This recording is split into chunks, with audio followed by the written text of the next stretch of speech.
دوسرا حادثہ جو رحلت رسول اللہ کے بعد رونما ہوا اور خصوصاً خاندان رسول اللہ کے اوپر جس کے اثرات پڑھے،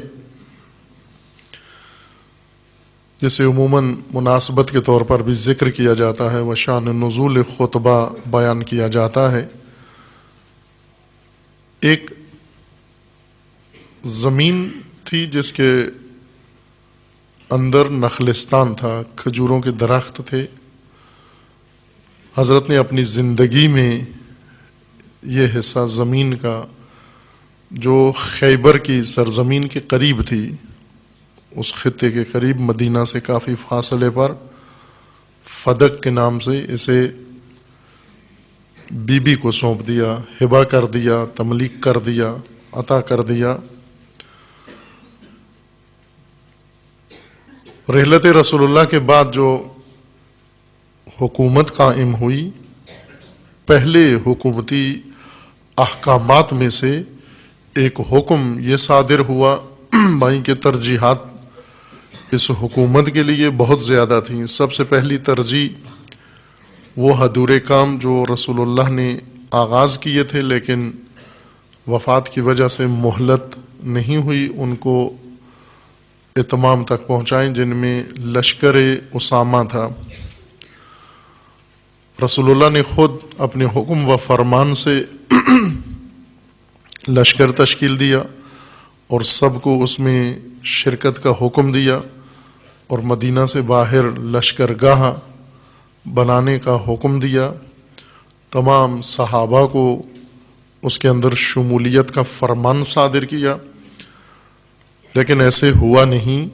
وہ لشکر حضرت کی زندگی میں روانہ نہیں ہو سکا، اور حضرت نے حکم دیا تھا کہ اسے فی الفور روانہ کیا جائے، لیکن بیماری کی وجہ سے، رسول اللہ کی بیماری کی وجہ سے بعض مائل نہیں ہوئے اس لشکر میں شرکت کے لیے اور اس معرکے میں اور غزوہ میں شریک ہونے کے لیے، اور وہ لشکر اسی طرح ادھورا منتظر رہا۔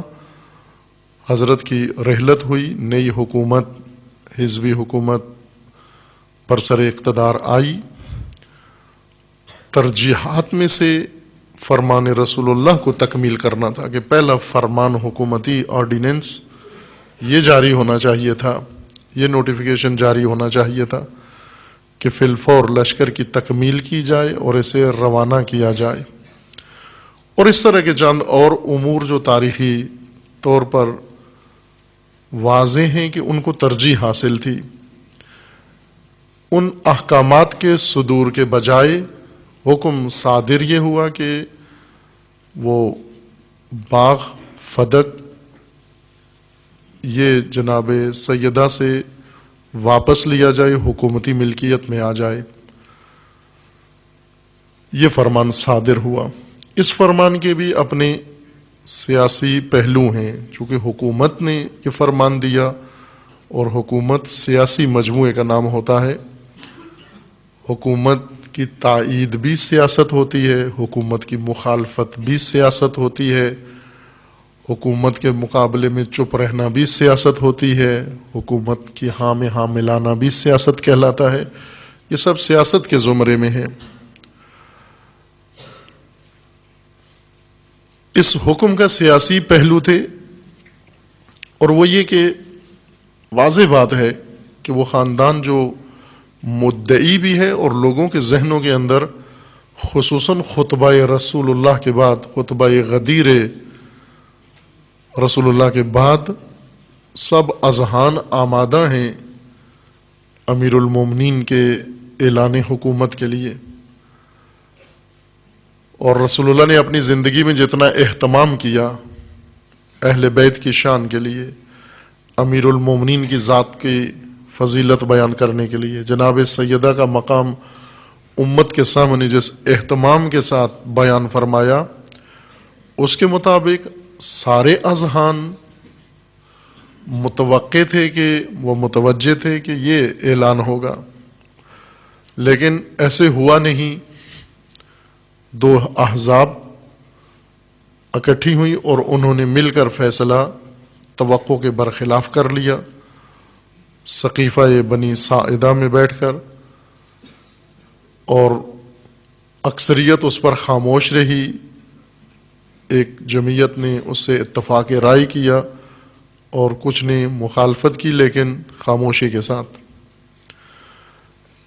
سیاسی پہلو اس اقدام کا یہ تھا کہ جو لوگ مدعی ہیں، حکومتیں عموماً ایسے فیصلے کرتی ہیں جس سے رقیب، جس کو رقیب مانا جا رہا ہو یا سمجھا جا رہا ہو، جو رقابت کے میدان میں ہو، حاکم عموماً رقبا کو نیچا دکھانے کے لیے ایسے حکومتی احکامات صادر کرتے ہیں جس سے اجتماعی طور پر ان کا مقام لوگوں کی نگاہوں میں گر جائے۔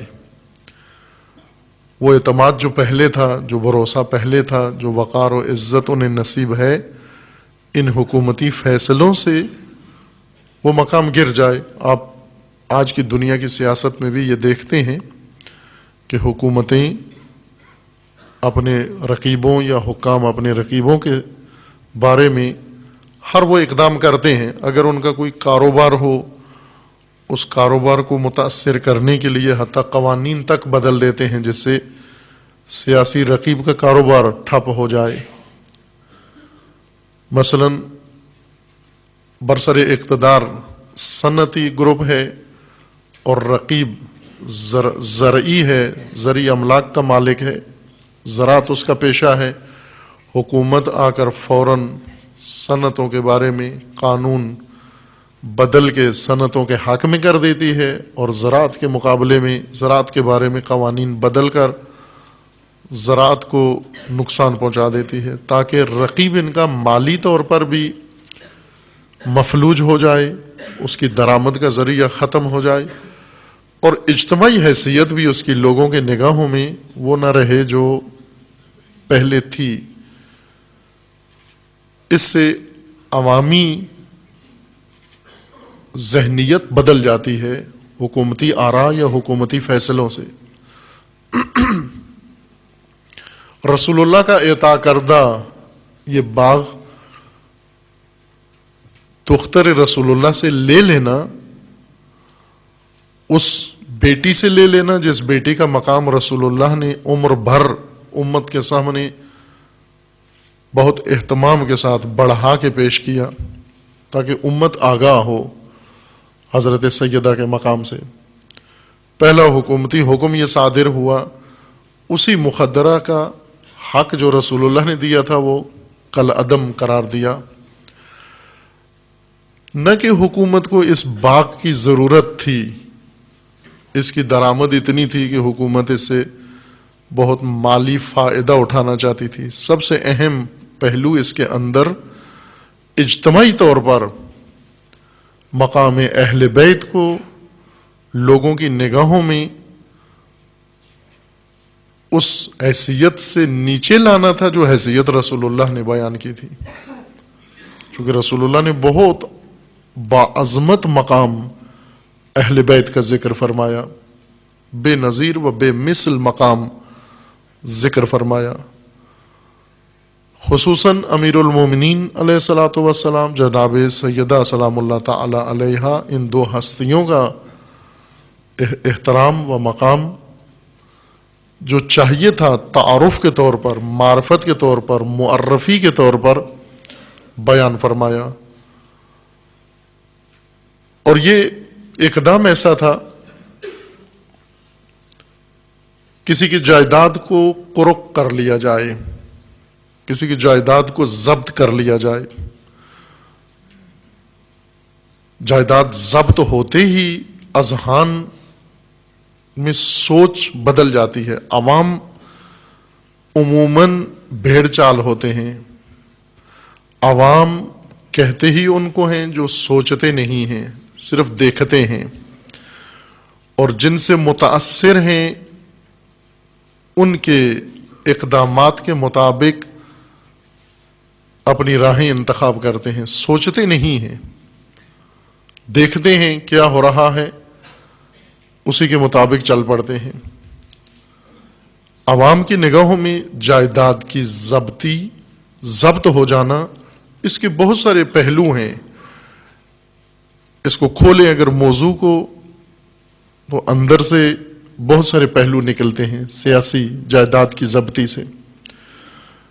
اس سے ایک پہلو یہ نکلتا ہے کہ یہ جائیداد ناحق تھی، گویا ان کے پاس حق نہیں بنتا تھا. یہ جائیداد قوم کی تھی، یہ جائیداد مملکت کی تھی، یہ جائیداد ریاست کی تھی، یہ بیت المال تھا، اور نعوذ باللہ ناحق ان کو دے دی گئی تھی، اس لیے واپس لی گئی ہے. جس طرح حکومتیں آتی ہیں، امیر المومنین نے بھی یہی کیا. جب امیر المومنین حکومت میں آئے، چونکہ بنو امیہ کے دور کے بعد، یا کہ یوں کہیں کہ بنو امیہ کے دور حکومت کے درمیان میں امیر المومنین کو حکومت کا موقع ملا. بنو امیہ کی حکومت کا آغاز ہو چکا تھا خلیفہ سوم کی حکومت سے.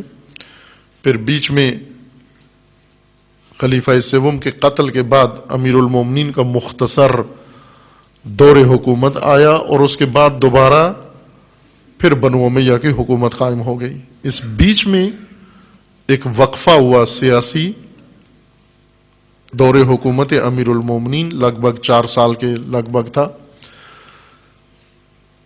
امیر المومنین نے حکومت میں آتے ہی اعلان کیا کہ میں بیت المال کو واپس لوٹاؤں گا جہاں بھی ہوا.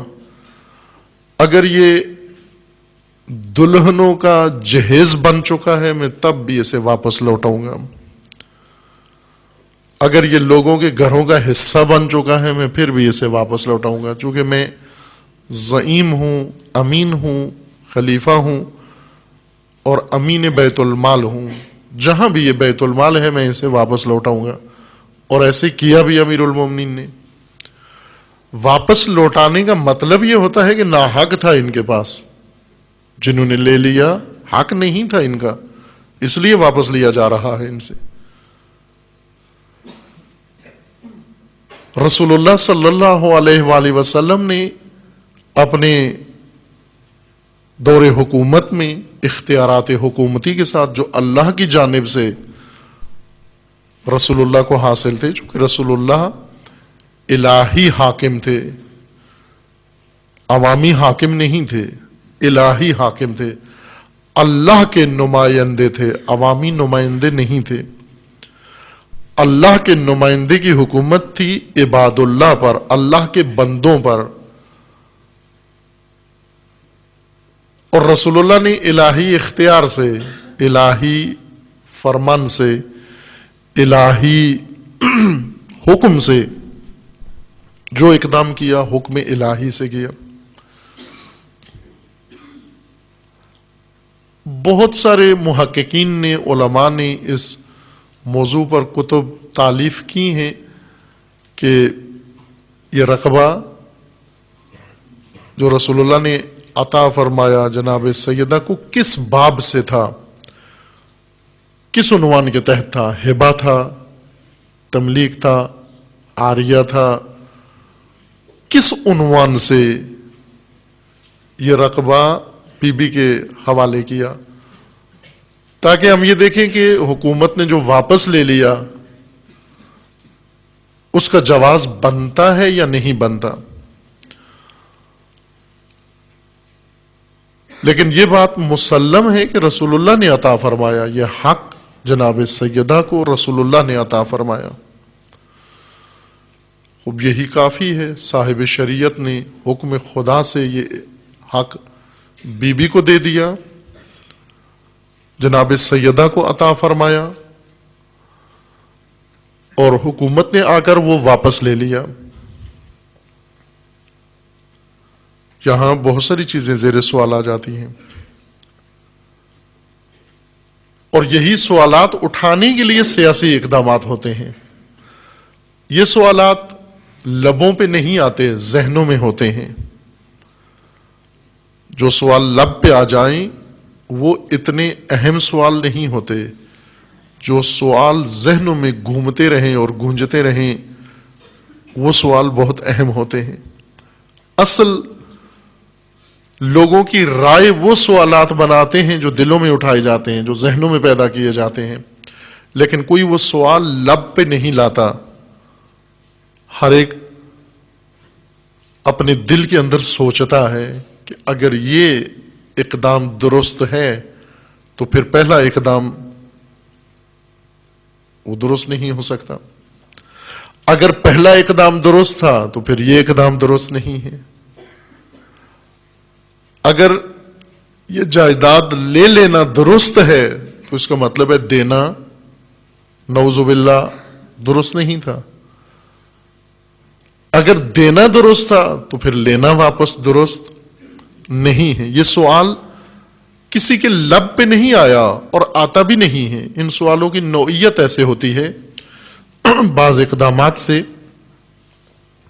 ذہنوں میں سوال آتے ہیں، کوئی حادثہ ہو جاتا ہے اور سب کے ذہنوں میں ایک سوال آتا ہے کہ اس حادثے کا تعلق فلاں گروہ سے ہے، فلاں شخصیت سے ہے، فلاں محکمے سے ہے، لیکن کوئی یہ سوال لب پہ نہیں لاتا. آج کے اس ماڈرن دور میں، میڈیا کے دور میں، مہارت، جرنلزم کی مہارت یہ ہے کہ ذہنوں میں ایسے ہی سوالات، مطلوبہ سوالات اٹھائے جائیں. باقاعدہ سوال بنا کر نہیں پیش کیے جاتے.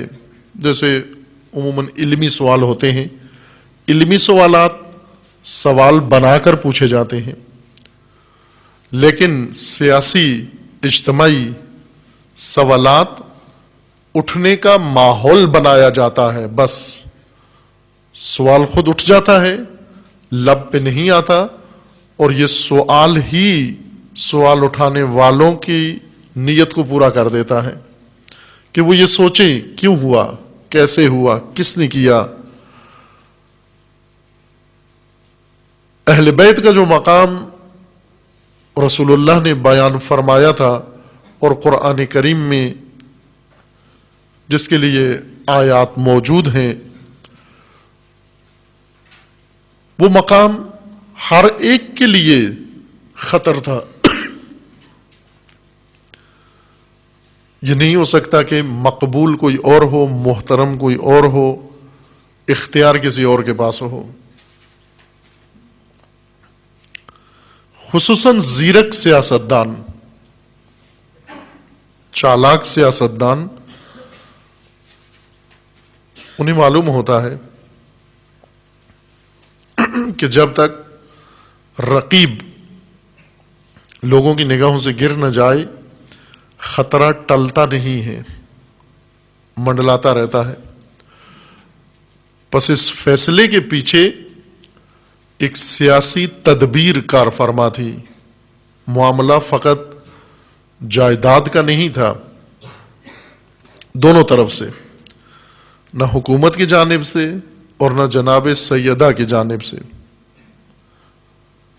اگرچہ سامنے موضوع جائیداد ہی تھا، لیکن نہ حکومت اس کے جائیداد ہونے میں دلچسپی تھی اور نہ جناب سیدہ کو بے حیثیت جائیداد وہ رقبہ مطلوب تھا، یا حساسیت جناب سیدہ کی فقط اس کے جائیداد ہونے کے متعلق تھی. چونکہ بہت واضح تھا کہ اصل ماجرا اور ہے، اس لیے جناب سیدہ نے اس فرصت کو غنیمت جانا. جیسے ایک ضابطہ ہے، قانون ہے جو بعض بزرگان دین نے زیادہ بیان کیا ہے، جیسے امام راحل امام خمینی رضوان اللہ تعالی علیہ و رہبر معظم اس نقطے کو بارہا بیان فرما چکے ہیں کہ جب دشمن کی جانب سے، مخالفین کی جانب سے آپ کے لیے مصیبتیں گھڑی جاتی ہیں، ان مصیبتوں کو فرصتوں میں بدل دو.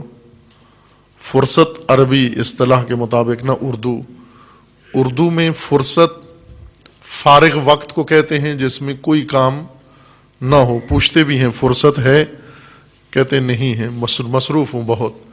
فرصت مصروفیت کے مقابلے میں استعمال کی جاتی ہے ضد کے طور پر. اگر آپ کسی کو بلائیں گے کہتے ہیں جی میرے پاس فرصت نہیں ہے, معذرت کے ساتھ میرے پاس فرصت نہیں ہے, یعنی میں فارغ نہیں ہوں, کام میں مصروف ہوں. یہ اردو فرصت ہے. عربی میں فرصت اس معنی میں نہیں ہے. عربی زبان میں فرصت موقع کو کہتے ہیں, ایسا موقع جہاں پر انسان, ایسا بہترین وقت اور موقع جہاں مقصد تک پہنچنے کے لیے سارے اسباب اور شرائط فراہم ہوں اور انسان اقدام کر کے اپنا مقصد فی الفور حاصل کر لیتا ہے. عربی زبان میں فرصت اس کو کہتے ہیں. روایات میں بھی ہے کہ فرصتوں کو غنیمت سمجھو. احمقوں کی ایک علامت یہ ذکر کی گئی ہے کہ اگر دیکھنا یہ چاہتے ہو کہ اہل حکمت کون ہے اور اہل حماقت کون ہے, جو فرصتیں ضائع کرتے ہیں وہ حماقت والے ہیں. احمق کی ایک صفت یہ ہے کہ فرصتیں ضائع کرتا ہے, یعنی مواقع, ایسے موقع جن میں مقصد حاصل ہونا بہت آسان ہے. فرصت کہتے ہیں جب زمین زرخیز ہو, زمین میں نمی موجود ہو, فصل کاشت کرنے کا موقع ہو, بیج بھی موجود ہو, ساری دنیا کاشت کر رہی ہو اور یہ شخص کسان صاحب زمین سویا ہوا ہو اور موقع ضائع کر دے. اس وقت جاگے جب فصل کاشت کرنے کا وقت گزر چکا ہے, اس نے فرصت گنوا دی, وقت ضائع کر دیا. فرصت شناسی پر ایک مفصل گفتگو ہے نہج البلاغہ کے حکمت علی کے عنوان سے, وہاں مراجعہ کیا جا سکتا ہے. بی بی نے فرصت جانی, مصیبت کو فرصت میں بدل دیا, مشکل کو فرصت میں بدل دیا, تدبیر کے مقابلے میں تدبیر استعمال کی, سیاست کے مقابلے میں سیاست ہوئی. ایک فرمان جاری ہوا امیر المومنین کے فرمان کے مطابق. امیر المومنین فرماتے ہیں کہ آسمان کے سائے تلے ہمارے پاس اس زمین کے اوپر درآمد کا یہی ایک ذریعہ تھا. آسمان کے سائے تلے درآمد کا ایک ذریعہ تھا. یہ معافی ایدینا, ہمارے ہاتھ میں یہی ایک چیز تھی. اب میں اس کا ترجمہ درآمد کر رہا ہوں, یعنی ہمارے ہاتھ میں یہی ایک چیز, ٹکڑا زمین تھی بس. اس کے علاوہ اہل بیت کے پاس کوئی اور ملکیتی زمین اس وقت نہیں تھی. گھر تھا اور یہ فدق, لیکن باقی لوگوں کے پاس بہت کچھ تھا. مدینہ میں بہت کچھ تھا, مکہ میں بہت کچھ تھا, اور مفتوحہ علاقوں میں بہت کچھ تھا. کچھ رسول اللہ نے انہیں دیا ہوا تھا, کچھ خود سے انہوں نے لے لیا. باہر کیف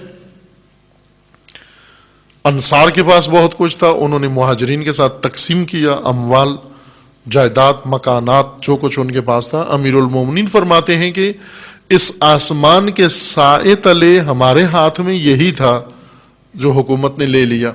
امیر المومنین کو جب حکومت ملی, بیت المال سارا جس جس کے پاس تھا وہ لوٹا دیا, لیکن فدق نہیں لوٹایا. یہ آرڈیننس امیر المومنین نے جاری نہیں کیا.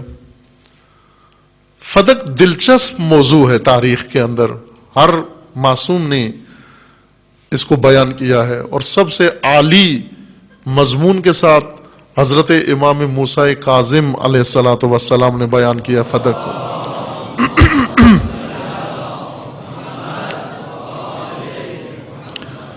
امام ہفتم فرماتے ہیں کہ جب ہارون الرشید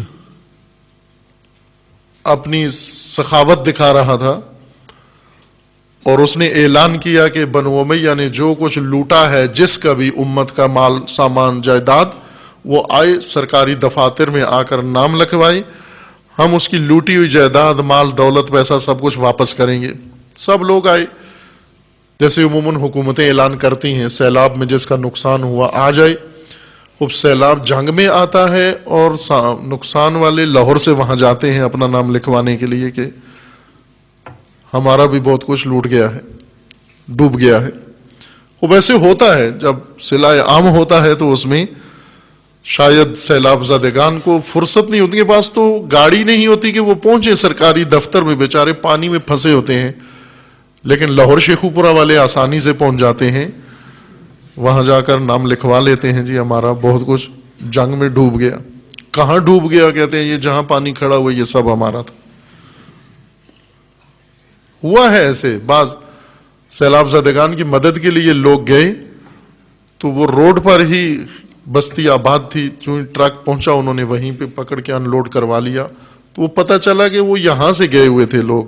سیلاب زدگان تو روڈ کے کنارے نہیں ہوتے، وہ تو کھیتوں میں، گاؤں میں، دیہی آبادی میں ہوتے ہیں۔ سڑکوں کے کنارے تو سیلاب زدگان نہیں ہوتے، وہ اپنے اپنے علاقوں میں ہوتے ہیں، وہاں سامان پہنچنا بہت مشکل ہے، لیکن انہیں پتہ ہوتا ہے کہ ٹرکوں کے راستے کہاں سے جاتے ہیں، وہاں جا کر باہر کے ہارون نے یہ اعلان کیا کہ جس کا جو بنو امیہ نے لوٹا ہے وہ آئے، تاکہ یہ بتائے کہ بنو امیہ نے لوٹا ہے اور بنو عباس واپس کر رہے ہیں۔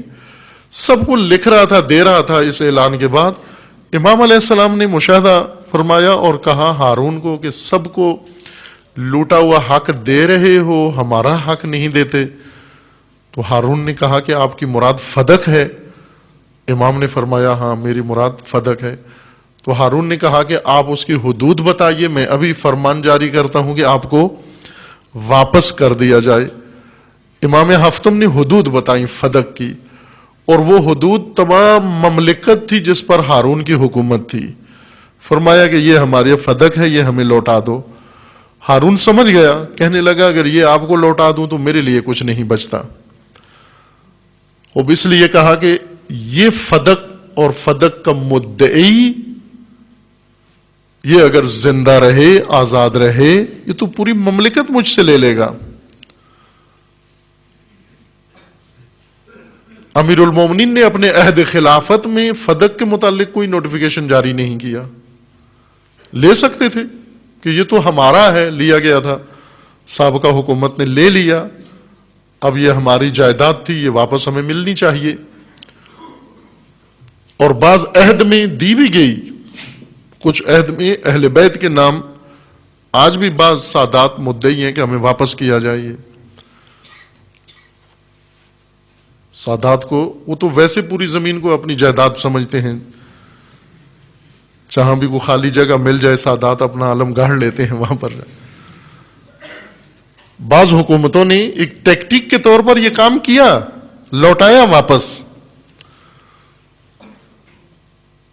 لیکن جناب سیدہ نے اس مسئلے کی عظمت کو دیکھا کہ کیا کرنا چاہ رہے ہیں، اہل بیت کے ساتھ کیا رویہ اختیار ہونا جا رہا ہے، تدبیر کیا سوچی جا رہی ہے، تدبیر کے مقابلے میں تدبیر۔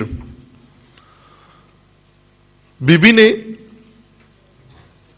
اقدام کیا اور اس اقدام کا ایک حصہ خطبہ ہے، اس اقدام کا ایک حصہ دعوت ہے، اس اقدام کا ایک حصہ گفتگو ہے مختلف لوگوں کے ساتھ، ایک ایک شخص کے ساتھ۔ اس اقدام کا ایک حصہ خواتین انصار کے ساتھ گفتگو ہے، اس اقدام کا ایک حصہ قبر نبی پہ جا کر عزاداری ہے، اسی اقدام کا ایک حصہ تھا۔ یہ سب تدبیر تھی سیدہ کی، اور اسی اقدام و تدبیر کا ایک حصہ وصیت ہے اپنے کفن و دفن کے بارے میں جناب سیدہ کی۔ یہ سب اس تدبیر کا حصہ ہے۔